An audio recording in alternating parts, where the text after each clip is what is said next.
Hello students, कैसे हैं आप सब। आशा करती हूँ आप अच्छे होंगे और अच्छे से अपनी पढ़ाई कर रहे होंगे।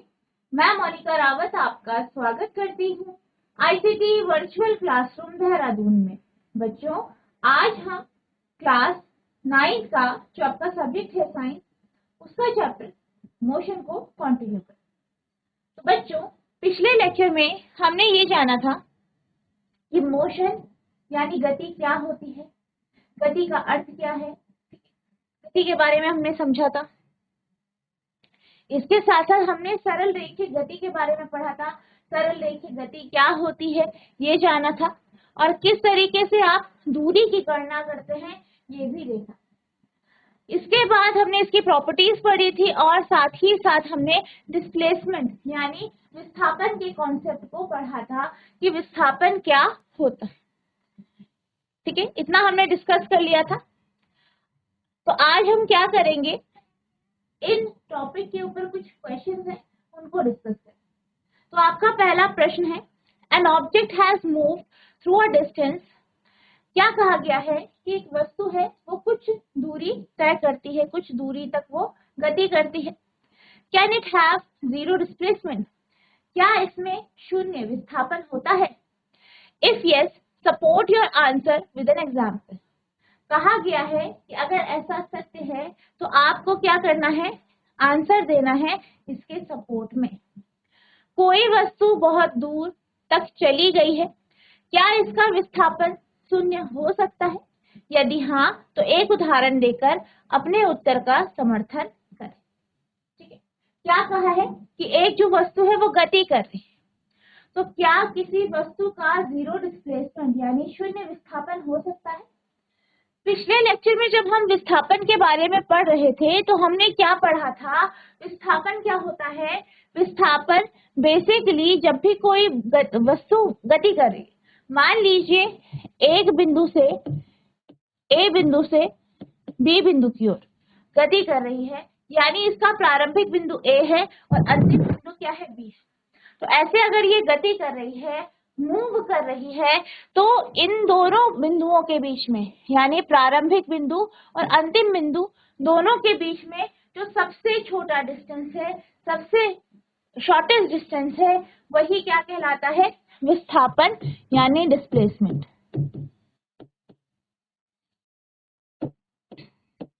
विस्थापन यानी डिस्प्लेसमेंट कहते हैं।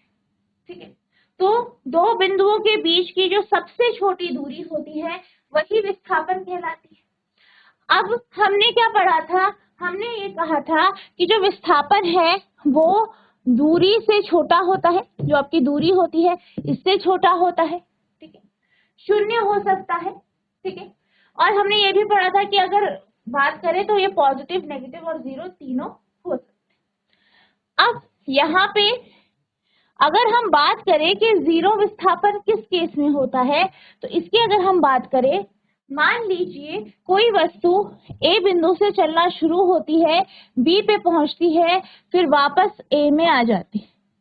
अब इस केस में क्या है, फाइनल पॉइंट यानी प्रारंभिक बिंदु और जो आपका इनिशियल पॉइंट है यानी प्रारंभिक बिंदु और जो फाइनल पॉइंट है यानी अंतिम बिंदु, दोनों एक ही जगह। तो क्या हुआ, यहाँ पे वस्तु ने गति करना शुरू किया, जहां से वो शुरू हुई वहीं पे वो वापस आके रुकी। तो ये यहाँ पे क्या हो रहा है, आपका जो फाइनल पॉइंट और इनिशियल पॉइंट है, अंतिम बिंदु और प्रारंभिक बिंदु है, दोनों क्या कर रहे हैं, एक ही बिंदु पर कोइंसाइड कर रहे हैं, एक ही बिंदु पर है।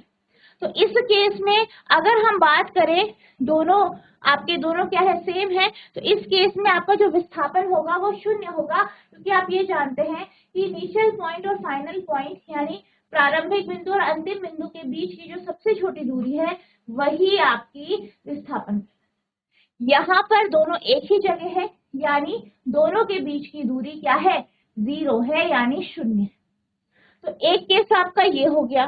ठीक है, कि जब क्या होता है, कोई वस्तु एक बिंदु से चलना शुरू करती है, फिर क्या होता है, फिर वापस उसी बिंदु में रुकती है, तो तब हम ये कहते हैं कि डिस्प्लेसमेंट जीरो है।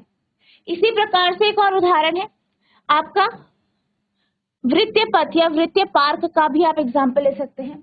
मान लीजिए कोई एक जो है सर्कुलर पार्क है, वृत्तीय पार्क है, और उसके चारों तरफ क्या है, सड़क बनी हुई। अब हम यहाँ पे वॉक करते हैं। मान लीजिए आप इस बिंदु से चलना शुरू होते हैं, पी बिंदु से, यहाँ से चलना आप शुरू होते हैं, चलते हैं चलते हैं चलते हैं, और फिर क्या होता है, वापस आप इसी बिंदु पे आ जाते हैं, यानी पी बिंदु पे आ जाते हैं। इस केस में प्रारंभिक बिंदु, अंतिम बिंदु दोनों एक ही बिंदु पर है जो कि पी है, इसलिए क्या हो जाएगा आपका, यहाँ पर भी विस्थापन शून्य हो जाए।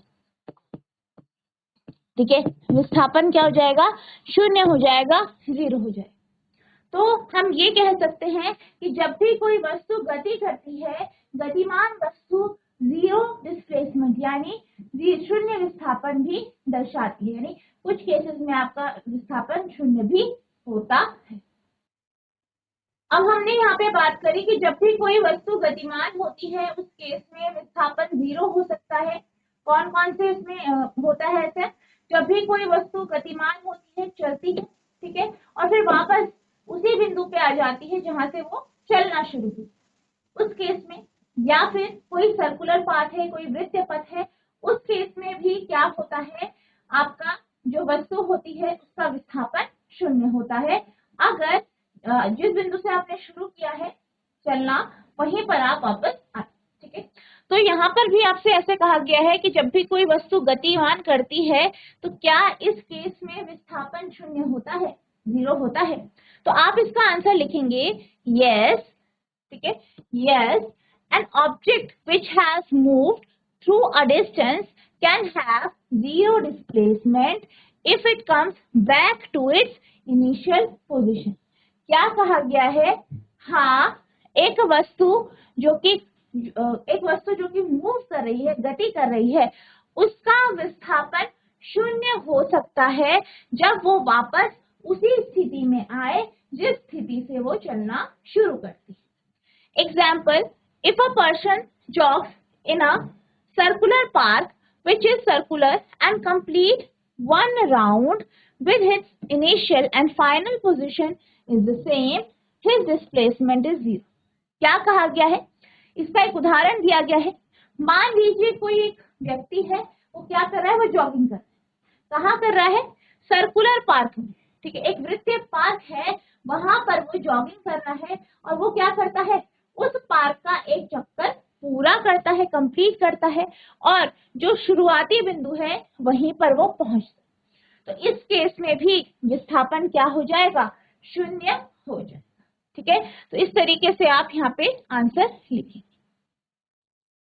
हाँ, कोई वस्तु जो कुछ दूरी तय कर चुकी हो, यदि वह अपनी प्रारंभिक स्थिति में वापस आ जाए, यदि वह अपनी प्रारंभिक स्थिति में वापस आ जाए तो उसका विस्थापन शून्य हो सकता है। उदाहरण जो है वो है आपका, यदि कोई व्यक्ति गोलाकार पार्क में जॉगिंग करता है और एक चक्कर पूरा करता है, उसकी प्रारंभिक और अंतिम स्थिति एक है, तो उसका जो विस्थापन है वो क्या हो जाएगा, शून्य हो जाएगा। ठीक है, तो इस तरीके से आपको यहाँ पे आंसर लिखना है। ठीक है, नोट करेंगे।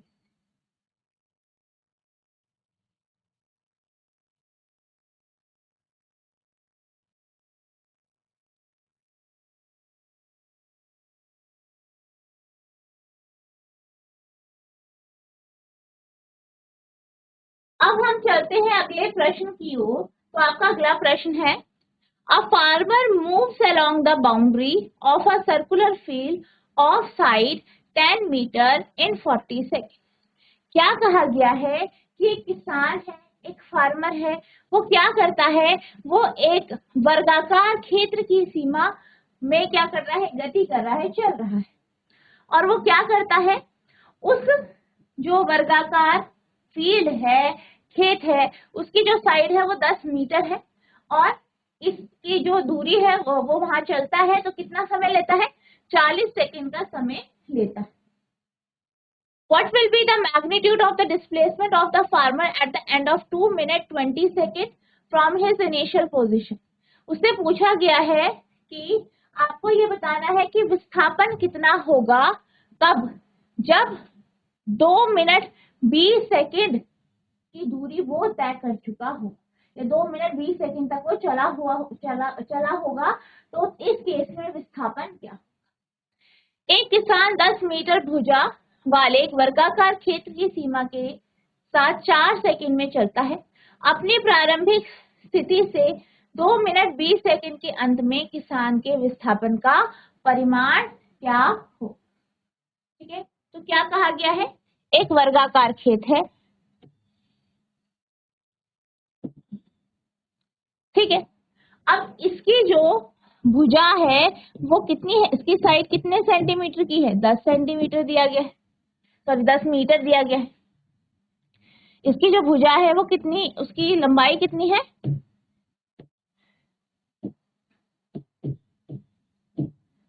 10 मीटर, ठीक है। और वो क्या करता है, और वो जो है यहाँ इस पे चलता है 4 सेकंड में, ठीक। तो सबसे पहले आपको जो इंफॉर्मेशन दी गई है उसे नोट करेंगे। क्या दिया गया है, वर्गाकार खेत की सीमा, साइड ऑफ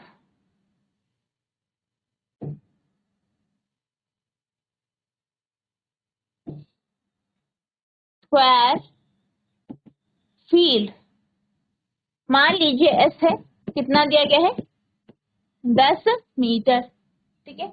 ये आप नोट करेंगे, 10 मीटर दिया गया है।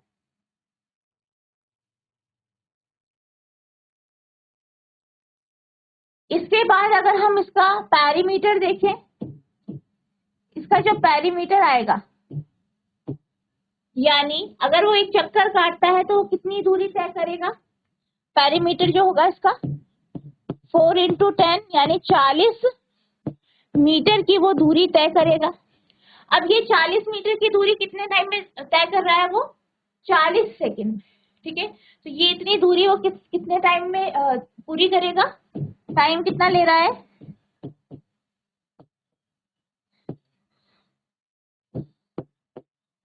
जो समय उसने लिया है कितना लिया है, टी 40 सेकंड। यानी क्या कहा गया है कि अगर जो आपका फार्मर है, जो किसान है, वो मान लीजिए यहाँ पे एक बिंदु है ए, यहाँ से चलना शुरू करता है, ठीक है, यहाँ से चलना शुरू करता है, ऐसे चलता है, फिर ऐसे चलता है, फिर ऐसे चलता है, फिर ऐसे चलता है, और वापस अपनी पहली स्थिति में पहुंच जाए। तो यहाँ पर इतनी दूरी तय करने में उसे कितना समय लग रहा है, 40 सेकंड का समय लग रहा है, ठीक है। ये आपका कुछ इस तरीके से यहाँ पे दिया है, ठीक है, नोट कीजिए।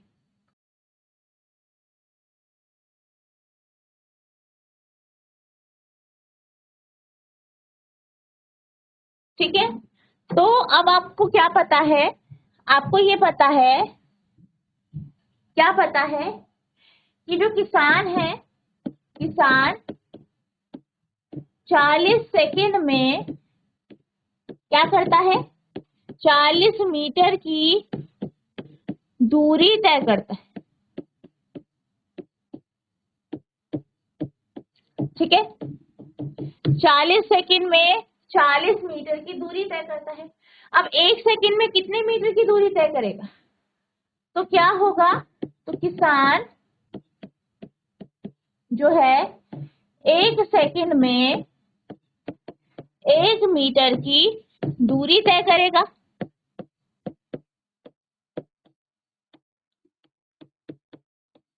ठीक है, ऐसा होगा, ठीक है।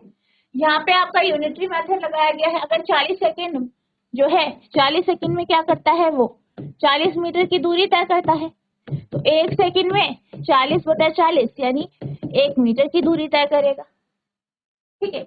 इससे ये आपका आया है। अब क्या पूछा गया है? क्या पूछा गया है? पूछा गया है 2 मिनट 20 सेकंड, ठीक है, जब वो दूरी तय करेगा तो डिस्प्लेसमेंट यानी विस्थापन क्या। अब अगर हम बात करें 2 मिनट 20 सेकंड की, तो 2 मिनट 20 सेकंड में वो कितनी दूरी तय करेगा? 1 सेकंड में अगर वो 1 मीटर की दूरी तय कर रहा है, तो अगर हम बात करें 2 मीटर 20 सेकंड, ठीक है, आप जानते हैं, सॉरी 2 मिनट 20 सेकंड, तो 1 मिनट बराबर होता है आपके 60 सेकंड के, ठीक है। तो यहाँ पे 2 मिनट बराबर होंगे आपके 2 × 60, 120 सेकंड, ठीक है, 120 सेकंड। तो 120 सेकंड हो गया 2 मिनट, प्लस 20 ऐड किया तो हो गया 140 सेकंड। तो कितना टाइम लगा? 140 सेकंड। अब 140 सेकंड में कितनी दूरी तय करेगा? 1 सेकंड में अगर 1 मीटर की दूरी तय करता है, तो 140 सेकंड में 140 मिनट की दूरी मीटर की दूरी तय करेगा। तो आप लिखेंगे 2 मिनट 20 सेकंड यानी 140 सेकंड में 140 मीटर की दूरी तय करेगा, ठीक है। नोट कीजिए, इस तरीके से करना है आपको। अब यहाँ पे क्या दिया है? 140 सेकंड, सॉरी 140 सेकंड, तो 140 सेकंड में 140 मीटर की दूरी तय कर रहा है। अब अगर हम 140 मीटर की बात करें, तो 140 मीटर कितनी बार घूमने के बाद मिलेगा? एक राउंड में 40 मीटर की दूरी तय करना है। तो आप क्या करेंगे? सिंपली 140 को 40 से डिवाइड कर देंगे, तो आपका क्या आ जाएगा कि आप कितनी बार यहाँ पे घूम रहे हैं, ठीक है। तो हमने क्या किया यहाँ पे, ये रफ में आप करेंगे, 140 को डिवाइड कर देंगे 40 से, ठीक है।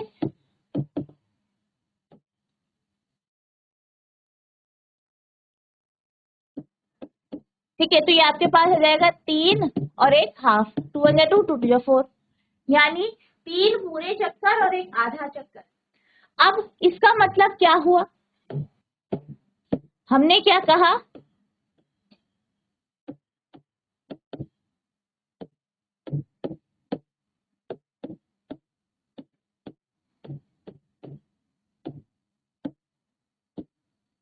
हमने क्या किया? टोटल कितनी दूरी आ रही है? 2 मिनट 20 सेकंड में 140 मीटर, इसको आप डिवाइड कर देंगे 40 से, तो ये आ जाएगा 3, और फिर बचेगा आपका यहाँ पे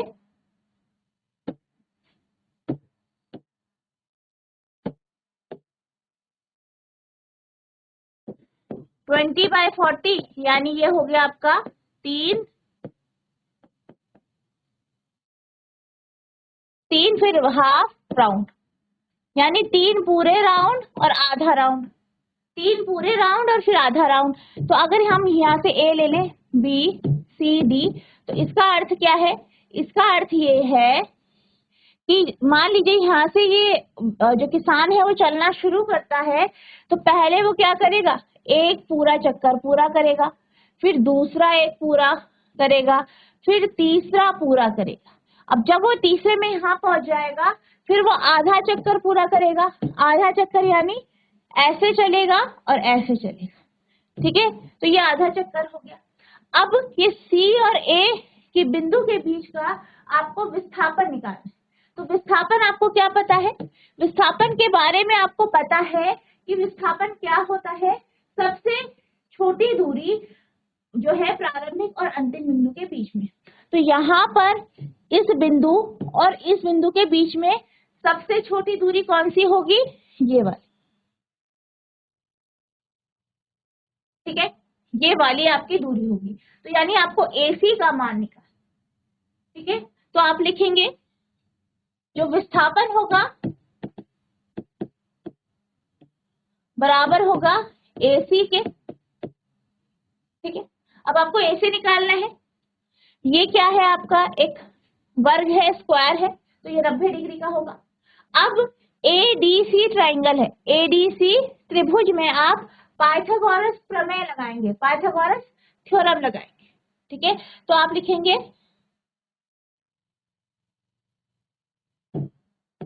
इन ट्राइंगल ADC। ठीक है, तो अप्लाई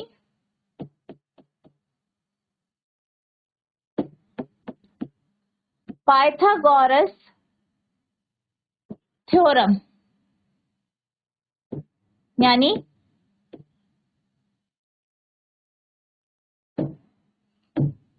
ठीक है, तो यहाँ पे आप पाइथागोरस थ्योरम लगाएंगे। ठीक है, तो पाइथागोरस थ्योरम से क्या होगा आपका, ठीक है, AC का स्क्वायर बराबर हो जाएगा, AC क्या है आपका, कर्ण है, हाइपोटेन्यूज है, तो AC का स्क्वायर बराबर हो जाएगा AD का स्क्वायर या AD का वर्ग प्लस DC का वर्ग या स्क्वायर। वैल्यू रख देंगे, AC का स्क्वायर निकालना है आपको। AD कितना है, 40, 40 का वर्ग, DC 40, सॉल्व करेंगे। ठीक है, AC का स्क्वायर इक्वल्स टू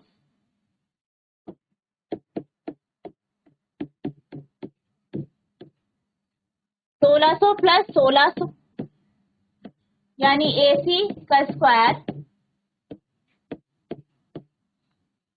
3200 आ गया। ठीक है, अब इसका रूट निकालेंगे तो कितना आएगा आपका,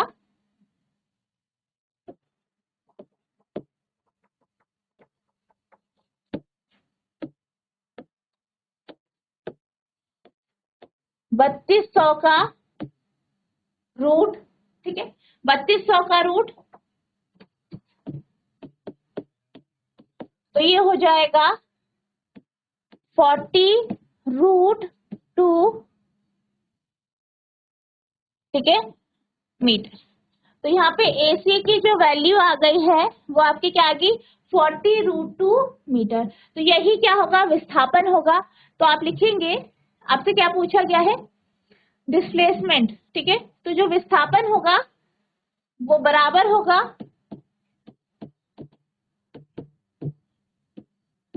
विस्थापन यानी डिस्प्लेसमेंट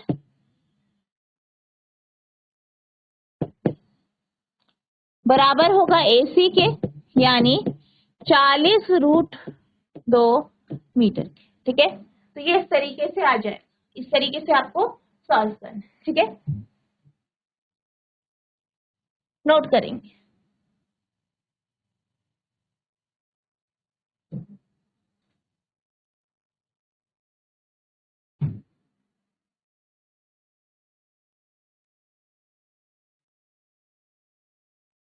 अब हम चलते हैं अगले प्रश्न की ओर। तो आपका अगला प्रश्न है, which of the following is true for displacement, यानी निम्न में से कौन सा विस्थापन के लिए सत्य है।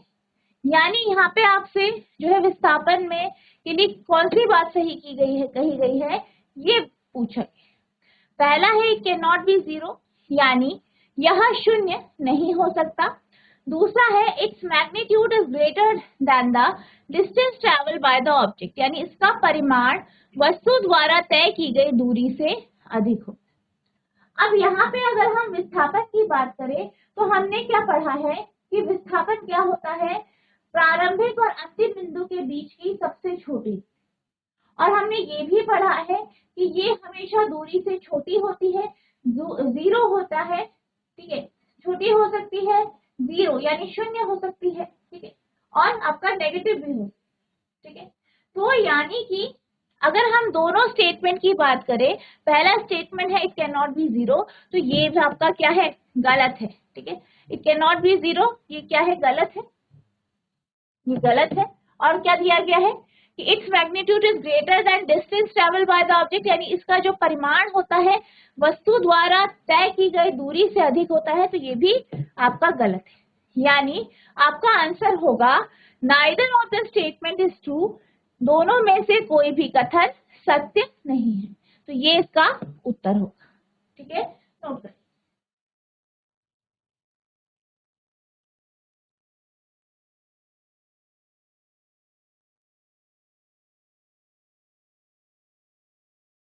तो बच्चों, आज हमने जो है विस्थापन यानी डिस्प्लेसमेंट और डिस्टेंस के बेस पे कुछ क्वेश्चंस को हमने डिस्कस किया। इनमें से हमने एक न्यूमेरिकल क्वेश्चन भी देखा। आई होप आपको ये क्वेश्चन समझ में आया होगा। जितना आज आपको पढ़ाया गया है इसे रिवाइज करना है। अगर आपको कोई भी डाउट होगा तो नेक्स्ट सेक्शन में आप पूछ सकते हैं। तो बच्चों, आज के लिए बस इतना ही। मिलते हैं हम नेक्स्ट सेशन में। तब तक के लिए thank you and have a nice